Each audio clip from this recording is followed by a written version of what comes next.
This program is brought to you by the Genesis Communications Network, a world leader in talk radio since 1998. Visit GCNlive.com today.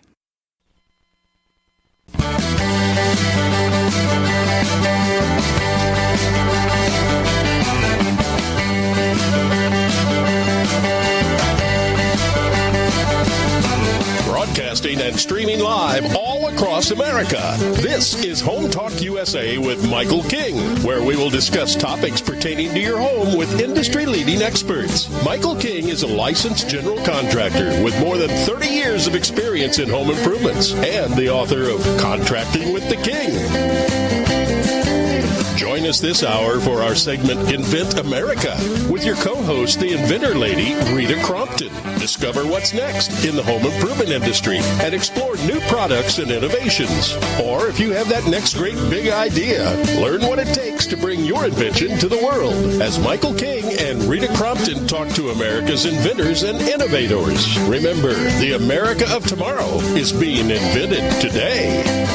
We invite you to visit us at HomeTalkUSA.com, one of the best resources for home improvement information around today. Your best life begins with your best home, and there's no place like Home Talk. That's HomeTalkUSA.com. And now, we proudly present Invent America from the #1 home improvement radio program in the country, Home Talk USA, with your host, the Cajun contractor, Michael King, and his co-host, the Inventor Lady, Rita Crompton. Yay! Welcome, America! That's right. Welcome all of you to the Invent America show, which is part of the Home Talk USA radio network. Every week, we do 3 hours of live radio interviews and broadcasts, and that second hour from 4 o'clock to 5 o'clock Central Time, we do to try to help all the inventors out there. And we only started with Rita Crompton, my co-host. Rita, welcome again for another segment of the show. Rita, I'm just trying to explain to my audience what's the difference in the show and why we do this show each week with you. And you became a regular guest of Home Talk. You probably was on the show maybe twice a year or something like that. And I would meet you at the trade shows, and I would be talking to the young inventors out there and getting them on, doing some radio interviews. And we started to do these interviews, and it got very popular, and more people wanted to be on the show. And I said, hey, we don't want to confuse anybody, so why don't we just take a segment of Home Talk and we focus on the inventors only and explain a little bit about what you do and a little bit about your role and how valuable your guys are to young inventors. Oh, thank you so much. And, it is interesting. We've had a wonderful story together as we've developed our relationship over the 15, 20 years. And a lot of it is because, when you're talking about do-it-yourself home improvement stuff, which is exactly what you do, a lot of these people come up with a better widget. They come up with a better way of doing something. And that's where it gets into then inventing America. And we've got Invent America now because America invents. We have always been inventors and innovators. And so when we're talking about then all these little gadgets, and somebody says, well, I'm not really an inventor. I'm not an Albert Einstein, or I'm not, Tesla and all of these, guys that we think historically, I hear Ben Franklin thrown out there all the time with his kite, and it's like, okay, well, don't run out there with a kite and, and a key on the end of it. Yeah. But it's the little things. It's the little things that, you can look down a row at Home Depot and see, 15 different flashlights, and a lot of them will have some new aspect of it that's patent pending or, that's still under a patent protection. And so we look at intellectual property and how do we help the inventors get out there, but it's a lot of times just their cool new way of doing something. So we want to encourage everybody out there, and then our idea of a young inventor is someone who's just getting started as opposed to, someone who's 15 instead of 65. But there are inventors of every single age, from 10, up to, 95. And we get to help all of them get their products to market. And it's not just the product, it's the process, too, also, right? Yes. There's one of the gentlemen we're talking to today, his patent is on the process of what he's making, not on the actual product, which is interesting. We're talking about, what do you do if you can't get a patent? How do you protect your idea? And then we're going to have a registered patent attorney on as our third guest that, kind of validates now what these guys have done. But these products have been in the marketplace for years. We still, in our home and my family, I always laugh because I tell my family, I would give them new Inventor products every year for Christmas. And both Greaseco and Pine Right are gifts that they still get every year in their Christmas stockings or shipped to them or whatever, because they're just, we can't imagine a household without them. But they both had to do it differently. And that's what we're going to talk about today. Now, talk about the other guests we're going to have today before we take a short break. We're going to talk to John Bilby, who invented Greaseco, and we're going to talk to Andre Robb, who did Pine Right. And that's an interesting one because it was made out of all that beetle kill pine out there in the Rocky Mountains. And, wow. It's like, all right, well, here's a bunch of junk that we're going to burn. And Andre goes, no, let's see if we can't make a better hot dog. And he did. Now, he's the one that has the patent on the machine that makes it, not on the product. And I just got done ordering both of these for my Christmas gifts. We also have a patent attorney, right? Exactly. And Jonathan David is a patent attorney out of the Chicago area. He's done several patents for inventors that have come to me and said, Rita, can you help me? And he's very good at working with the inventors and helping them see a bigger picture of what they can do. So, I've been working with him now for a couple of years, and, my inventors enjoy working with him because he'll keep them on track. You don't need to talk about the weather when you're on the phone with the attorney. It's billable time. So he's very good at keeping them on track and focused and then getting their patents issued, which is a big deal. I also want my audience to know that next week we didn't have a show planned, and then I was looking at the schedule, and, of course, I woke up and said we can do a show, so we're also going to have a show next week, right? We are going to have a show next week, and right. It's going to be dedicated to how the service providers, because every inventor needs to use a, pool of service providers. How do we pick the good ones, and how do those service providers help our inventors then? And so that's what we're going to be talking about. And then I think that's going to be our last show for the year, right? And then we're going to come back the second Monday of the new year, right? Absolutely. Yeah. And then that way we're going to do a best of, and you're going to pick some shows. I'm going to pick some shows, and some of the best of what we talked about for the last 3 months, and do a recap. So that's pretty much what we got lined up right now, right? I can't believe we've been doing this for 3 months, and we have gotten a really good rhythm going for our inventors and helping everybody out there say, oh, I've got an idea. So we're going to talk about that as our New Year's resolution that first Monday back. You've been sitting on an idea, do your New Year's resolution, get it out there. And then I think at the end of January we have the trade show, the International Builders Show, the Hardware Show, the Kitchen and Bath Show. All three shows combined together in Las Vegas, right? I think it's at the end of January?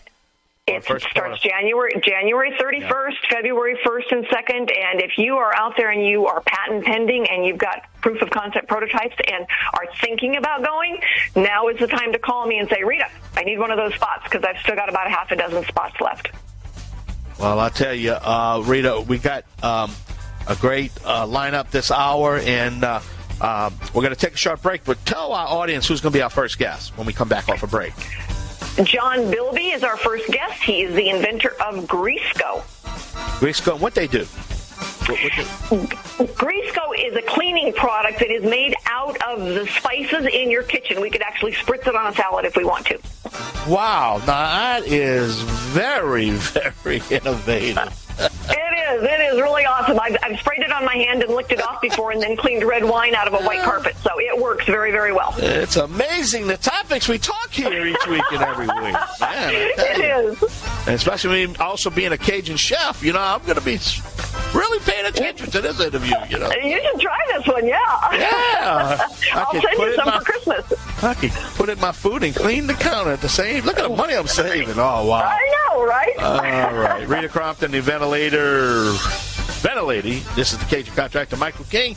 Don't forget, we are streaming live on the World Wide Web at HometalkUSA.com. That's HometalkUSA.com. All right, we're going to take a short break. We're going to be right back.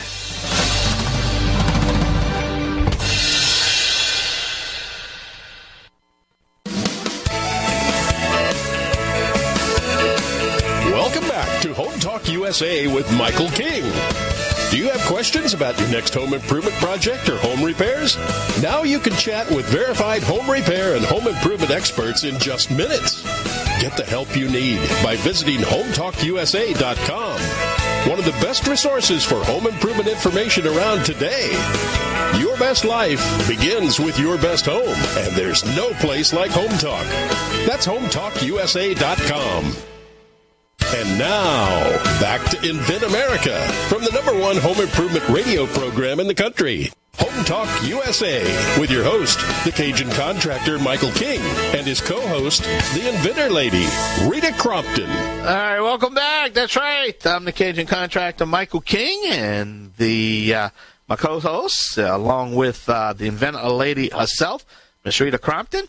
Now, Rita, wow, we got a very interesting guest coming up. His name is what? Jonathan David. He's a registered patent attorney? Yes, he is. That is a mouthful. So, yes, I've known Jonathan for a few years now. He's done a lot of great work for our inventors. He is a registered patent attorney, and his specialty really is working with those independent inventors. So he's got a wide scope of experience and abilities on there. And, Jonathan, today we're talking about some of the more non-traditional intellectual property. And so what I'd like to do is have you, if somebody can't file for the traditional, provisional, and then non-provisional, just because they've got a narrower window, what are some of the options of intellectual property that they can use to protect their idea? They can definitely, maybe go with the design route that kind of is on a cheaper, cost, and it kind of, it's definitely can protect them on a narrower scope. They can also definitely go on the trademark route, which you can protect any, there's so many classes they can choose from to kind of protect certain phrases and slogans and, what other, identifying marks on their idea. There's a lot of things they can kind of do to kind of get the ball started to, kind of get a little piece of protection here and there if they can't do it all at once with, let's say a provisional, or they just are budget limited and they just cannot, afford, either a provisional or non-provisional filing. They could, they could definitely have a piecemeal approach of going the design route or going the trademark and also the copyright route. They can all secure a small piece here and there. So they have some form of protection, albeit limited, but limited protection added 3 ways is still a decent amount of protection, I would say. It's better than nothing. My question for you, tell everybody, what is the value then of how does someone keep a trade secret? We had John Bilby on who invented Greasco, and he's used a trade secret very successfully, kind of like the Coca-Cola and Colonel Sanders Kentucky Fried Chicken. Sure. But when someone's got a trade secret, all right, what does that mean, and what do they do to protect it? Rita, that's a great question. It's obviously the topic of a lot of litigation, per se. So generally you have an agreement with someone not to disclose, this particular trade secret or whatnot. You want to say the original recipe, for example, for Kentucky Fried Chicken, or you want to see the, Coke recipe. There's also, this is a federally protected law that can kind of protect someone, or, if they have an agreement with someone, or also you can have an agreement with someone where you're also federally protected, with regard to this. It is definitely another form of protection that may not be as good as patent protection, but it's definitely, a decent protection that can protect you from an idea perspective, something like a copyright won't necessarily do. So I would. You sound a lot like an attorney. Oh, well, we just weigh our options and we just kind of see what's best for our client, given what they are and, where they stand in the world with regard to their resources. We have to give them the most concise and, detailed plan that's best for them. So. Okay, so answer this question. Why doesn't a copyright have the same weight as a patent? And I've been asked that question a couple of times. You know, somebody says, well, I don't want to spend all that money on a patent. I'm just going to write it, and then I'll get a copyright on it. Why is it? It's a great. Go ahead. It's a great question. It does give you some form of protection, but only for that particular literary work, per se. You know, another, like artist or inventor, they can have their own version of that same idea. The idea itself that produced that work isn't necessarily protected. So you do get a protection for that, you know, piece of composition or work you've come about. But, you know, I can just, you know, if I was a competitor, I can just come up with my own version of that same idea. And that's a kind of an issue with, you know, copyright. It can be very limited in that regard. You know, the patent will protect your idea and all other various iterations of that. It gives you much more broader protection. The copyright kind of gives you a very narrower scope of protection, which you kind of like, you know, I'd really caution against all inventors just going for that, per se. So. I got to step in here. We're up against a hard break. Jonathan, how can we reach you if somebody wants some information on your services? Oh, feel free to call me or email me at any time at the law office of Rita Crompton. That's the best way to typically reach me. And, okay, not quite. I will post the information. It's not law offices of Rita Crompton. It's R.P. Baraska. So we don't want anybody thinking I'm practicing law without a license. Right. Okay. All right. Well, thank you so much. Thank you, Jonathan. We got to run. All right. Thank you. Great talking double to you. All right. We're going to be back shortly for a wrap-up right here. And we're going to give you some contact information, and we got some breaking news. So stay tuned right here on the Invent America Show. Yay! Y'all come back now, yeah? Thanks. All right.